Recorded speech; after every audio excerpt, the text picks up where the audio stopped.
Good morning, student. Here explain the strain energy method. Uh, Find the vertical deflection at a point C for the frame shown in figure by real work method or strain energy method. Take EI is constant. It's just a bent up frame problem. 10 kilonewton load is acting at C point. B to C is 1 meter and A to B will be 3 meters.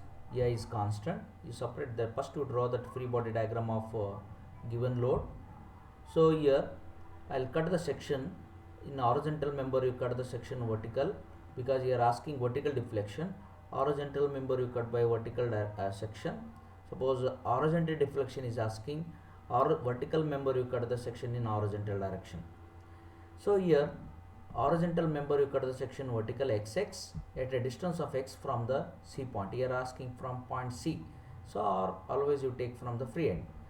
So here how to come 10 kilonewton meter, C to B 10 into 1, it comes C to B clockwise direction, but B to C will be acting in anti-clockwise direction 10 kilonewton meter. So here what about B to A? So B to C will be 10 and B to A will be clockwise 10 kilonewton meter. So this joint B will be net movement will be 0.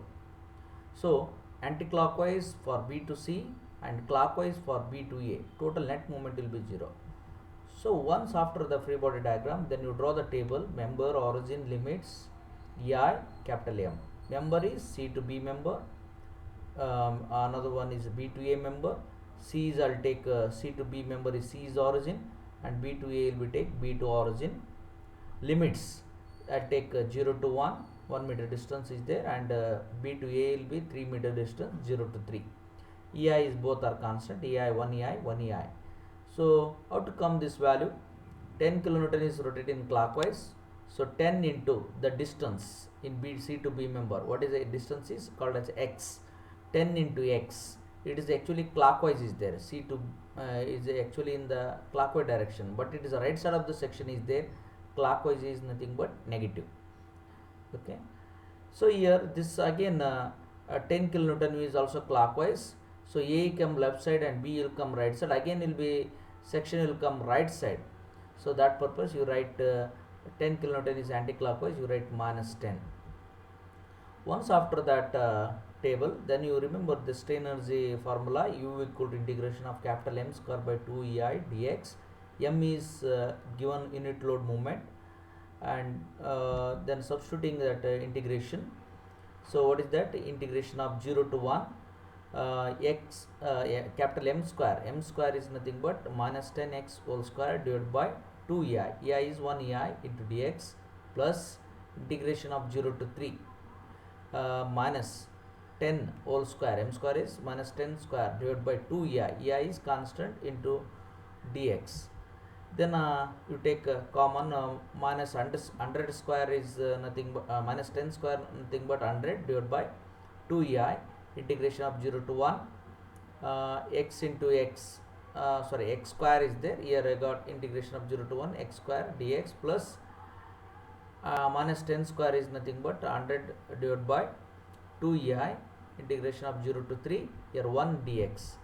So after integration of x square, you got x cube by 3.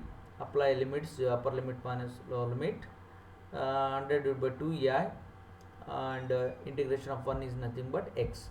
Substituting all upper limit minus lower limit values. So then you got strain energy value 166.67 divided by You got the strain energy. Then you substitute, you calculate the deflection. U equal to half into P into delta. Delta equal to, you know, U values, strain energy values into 2. It is a denominator is go right side. It is a into 2. Numerator divided by P is a given load. P is 10 kilonewton is given. P and EI, PEI.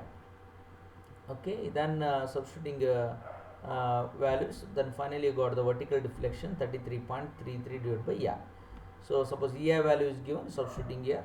Suppose 200 gigapascal, whatever your value is given, substituting. So then you got the value will be in millimeters. Thank you.